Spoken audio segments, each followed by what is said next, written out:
오늘 본문은 창세기 39장 1절에서 12절까지 말씀드리겠습니다. 창세기 39장 1절에서 12절까지의 말씀을 제가 봉독해 드리겠습니다. 요셉이 이끌려 애굽에 내려가매 바로의 신하 친위대장 애굽 사람 보디발이 그를 그리로 데려간 이스마엘 사람의 손에서 요셉을 산이라. 여호와께서 요셉과 함께 하심으로 그가 형통한 자가 되어 그의 주인 애굽 사람의 집에 있으니 그의 주인이 여호와께서 그와 함께 하심을 보며 또 여호와께서 그의 범사에 형통하게 하심을 보았더라.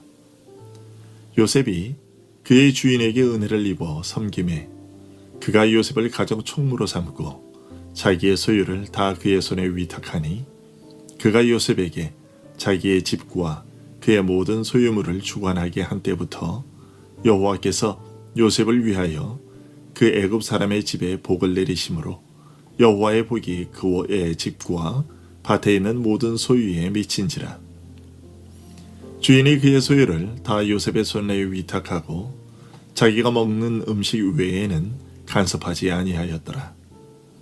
요셉은 용모가 빼어나고 아름다웠더라. 그 후에 그의 주인의 아내가 요셉에게 눈짓하다가 동침을 청하니 요셉이 거절하며 자기 주인의 아내에게 이르되 내 주인이 집안의 모든 소유를 간섭하지 아니하고 다 내 손에 위탁하였으니 이 집에는 나보다 큰 이가 없으며 주인이 아무것도 내게 금하지 아니하였어도 금한 것은 당신뿐이니 당신은 그의 아내임이라. 그런즉 내가 어찌 이 큰 악을 행하여 하나님께 죄를 지으리이까. 여인이 날마다 요셉에게 청하였으나 요셉이 듣지 아니하여 동침하지 아니할 뿐더러 함께 있지도 아니하니라. 그러할 때에 요셉이 그의 일을 하러 그 집에 들어갔더니 그 집 사람들은 하나도 거기에 없었더라. 그 여인이 그의 옷을 잡고 이르되 나와 동침하자. 그러나 요셉이 자기의 옷을 그 여인의 손에 버려두고 밖으로 나가매. 아멘. 오늘 본문은 창세기 37장에서 형들에 의해 미디안 사기인들에게 팔린 요셉이 애굽 바로의 경호대장 보디발의 집에 노예로 들어가게 된 후 그가 겪게 된 일들을 전해주고 있습니다. 먼저 2절은 여호와께서 요셉과 함께 하심으로 그가 형통한 자가 되었다고 밝힙니다. 하나님의 함께 하심이 얼마나 확실하게 보였던지 그 주인인 보디발의 눈에 보일 정도였다고 3절은 말하고 있습니다. 그로 인해 요셉은 그 주인 보디발에게 엄청난 대우를 받았는데요. 4절은 그것을 그의 주인에게 은혜를 입어 섬김에 그가 요셉을 가정 총무로 삼고 자기의 소유를 다 그의 손에 위탁하니라고 말합니다. 우리는 요셉이 그 주인의 집에서 얼마만한 위치에 올랐는가를 그가 그 주인의 모든 소유물을 관리하는 자가 되었다는 것으로만 보는데요. 그것보다 더 확실하게 요셉의 지위를 보여주는 것은 13절입니다. 13절은 그 여인이 요셉이 그의 옷을 자기 손에 버려두고 도망하여 나감을 보고라고 말하고 있습니다. 13절은 요셉이 옷을 입고 있었다고 말합니다. 이것을 우리는 별 대수롭지 않게 여기는데요. 사실은 그렇지가 않습니다. 여러분, 이집트의 피라미드에 그려진 그림들을 본 적이 있으실 겁니다. 그 그림에 보면 종들은 옷을 입고 있지 않습니다. 아랫도리만 가릴 뿐 윗도리는 아무것도 걸쳐 입지 않았습니다. 그런데 요셉은 겉옷을 입고 있었던 것이죠. 그것은 요셉이 보디발에게 얼마만한 대우를 받았는가를 잘 보여줍니다. 이렇게 요셉이 그 주인에게서 엄청난 대우를 받았는데 오늘 본문은 그 모든 것이 하나님께서 그와 함께 하심으로 인한 것이었다고 말하고 있습니다. 모세는 이 설명을 통해 이 세상의 어떤 복도 모두 다 만복의 근원이신 하나님께로부터 나온다는 것을 말하고 있습니다.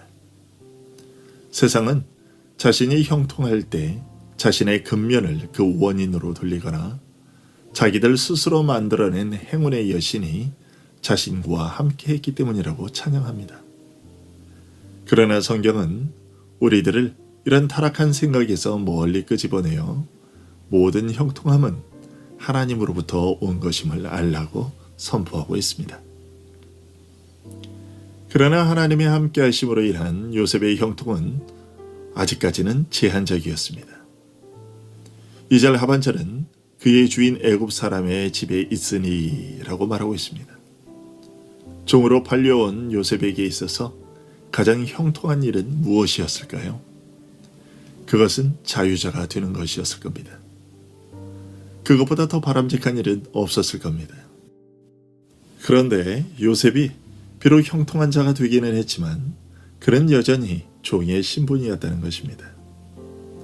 그것은 요셉이 아직도 다른 종들 가운데 하나일 뿐이었으며 주인의 뜻에 목숨을 걸고 불안하게 살아갈 수밖에 없는 신세였다는 것을 말해줍니다. 여러분, 우리는 우리의 모든 어려운 형편들이 순식간에 다 눈 녹듯 사라지기를 바라지요. 하지만 우리를 어렵게 하는 일들이 모두 다 한꺼번에 사라지는 일은 거의 없습니다. 실질적인 우리의 삶은 많은 힘들고 어려운 일들 속에서 약간의 즐거움이 조금 한 잔에 담겨 주어질 뿐이지요. 그렇게 하심으로써 하나님은 우리의 마음이 교만해지지 않도록 하시며 우리의 시선을 하나님의 손에 붙들어 매십니다. 하나님은 이런 식으로 우리와 함께 하십니다. 이러한 하나님의 은혜로 인해 요셉은 잠시나마 다른 종들과는 달리 고된 일은 하지 않아도 되는 위로를 얻었습니다. 하지만 얼마 되지 않아 새로운 시험이 그를 공격했습니다. 그로 인해 요셉이 보디발로부터 얻었던 총애는 사라졌고 이전보다 더욱 가혹한 처지에 놓이게 되었습니다. 그런데 아이러니하게도 그 원인은 다름 아니라 요셉이 하나님께로부터 받은 축복 때문이었습니다. 6절 하반절은 이렇게 말하고 있습니다. 요셉은 용모가 빼어나고 아름다웠더라. 사람들이 우스개로 잘생긴 것도 피곤하다라는 말을 하곤 하는데요. 요셉이 실제로 그랬던 것이죠. 여러분, 유치하게 들릴지 모르지만요. 아름다움이 빼어난 자들에게는 아주 많은 위험들이 도사리고 있습니다. 그런 아름다움을 가진 사람들은 온갖 음란한 유혹에 노출되기도 쉽고요. 또 아름다움을 가진 사람 자신도 자신의 그 아름다움을 음란한 유혹에 사용하고픈 시험에 빠지게 되기도 합니다. 그런 유혹을 이겨내는 것은 여간 어려운 일이 아닙니다. 요셉에게 있어서는 경건한 신앙심이 너무도 우세해서 그것을 뿌리칠 수 있었지만 대개의 경우는 그것이 쉽지 않죠. 이와 같은 사실에서 우리는 하나님께서 우리에게 주신 복들이 우리를 파멸시킬 수도 있는 커다란 시험거리로 다가올 수 있다는 것을 기억해야 하겠습니다.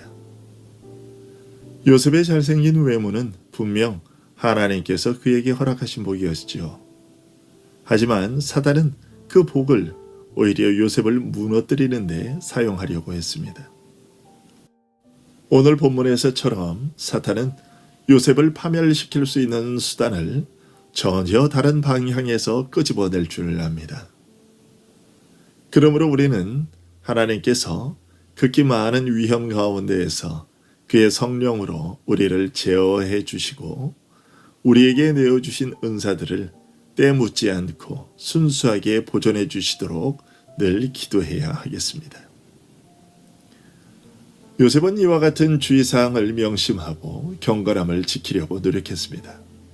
그럼에도 불구하고 보디발의 아내의 유혹은 끈질겼고 결국 요셉에게 누명을 씌워 죽음에 이르게 했습니다. 물론 요셉이 실제로 죽지는 않았지만 고대 신분제 사회에서 종이 여주인을 범하려 했다는 죄명은 죽음에 놓이게 되었다는 것과 같은 것이었습니다.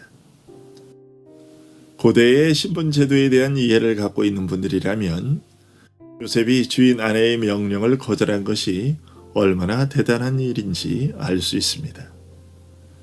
고대의 기록을 보면 요셉의 이런 항명은 있을 수 없는 일이었습니다. 고대 그리스나 이집트의 종들은 주인이 그 자리에서 죽으라고 하면 정말로 자신의 목숨을 끊어야 할 정도로 비천한 존재였습니다. 주인이 명령하는데 안 됩니다. 할 수 없습니다. 싫습니다. 라고 대답할 수 없는 존재였던 것이죠. 그런데 오늘 본문에서 요셉은 자신이 그런 신분이었음에도 불구하고 함께 동침하자는 주인 아내의 명령을 거절했습니다. 그리고 고대의 기록을 보면 보디발의 아내가 요셉에게 동침하자고 요구한 것은 보디발의 아내가 다른 여자들보다 더 음탕해서 그런 것이 아니었습니다. 고대에는 여자 주인이 종들과 육체 관계를 갖는 일들은 흔히 있는 일들이었고 그런 일은 불륜이나 간음이라고 여겨지지 않았습니다. 그것은 단지 주인들의 쾌락과 오락을 위한 여흥거리 정도로 취급될 뿐이었습니다. 그만큼은 흔한 일이어서 종들이 굳이 거절해야 한다고 생각되는 일이 아니었던 것이죠. 그런데 요셉은 그렇지가 않았습니다. 자기가 죽을 것을 알면서도 여주인의 명령을 거부했습니다. 그러면 요셉은 왜 그토록 무모한 짓, 즉 자신의 목숨을 내놓는 짓을 했을까요? 9절에서 요셉은 이렇게 말합니다. 주인이 아무것도 내게 금하지 아니하였어도 금한 것은 당신뿐이니 당신은 그의 아내임이라. 그런즉 내가 어찌 이 큰 악을 행하여 하나님께 죄를 지으리이까. 4절은 보디발이 자신의 집에 속한 모든 것을 요셉의 손에 맡겼다고 했습니다. 그런데 요셉은 그 모든 것 속에 주인의 아내는 포함되지 않았다고 말했습니다. 그리고 그것을 금지 명령으로 받아들였던 것이죠. 또한 무엇보다도 아무리 주인 아내의 요구라 할지라도 그것은 하나님의 뜻에 반하는 행동이기에 그것을 받아들일 수 없다고 했습니다. 여기서 우리는 요셉을 통해 우리가 죄의 유혹과 시험을 받을 때에 그것을 극복할 수 있는 도구가 무엇인지를 보게 됩니다. 그것은 하나님께 대한 경외심입니다. 11절과 12절은 그것을 더 잘 보여주고 있습니다. 그러할 때에 요셉이 그의 일을 하러 그 집에 들어갔더니 그 집 사람들은 하나도 거기에 없었더라. 그 여인이 그의 옷을 잡고 이르되 나와 동침하자. 그러나 요셉이 자기의 옷을 그 여인의 손에 버려두고 밖으로 나가매. 그럼에도 불구하고 요셉은 여주인의 요청을 거절했습니다. 청년으로서 허구한 날 그토록 자주 유혹을 받았음에도 불구하고 요셉은 변함없는 신자로서 지켜야 할 인생 행로를 지켰습니다. 설령 방종에 빠졌다고 해도 을의 용서받기 일 수 있나이에 요셉은 어느 노인보다도 더 절제력을 발휘했던 것입니다. 오늘 본문을 통해 성령께서는 우리에게 한 젊은이의 이런 귀감을 보여주시고 권면하고 계십니다. 하나님께서 자신의 유일한 증인이라는 것을 명심함으로써 마땅한 경건의 의무에서 벗어나느니 차라리 목숨을 버리라는 다짐으로 살아갈 것을 요구하고 계십니다.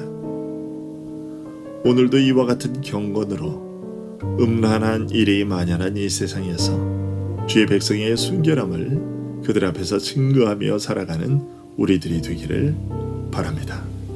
기도하겠습니다.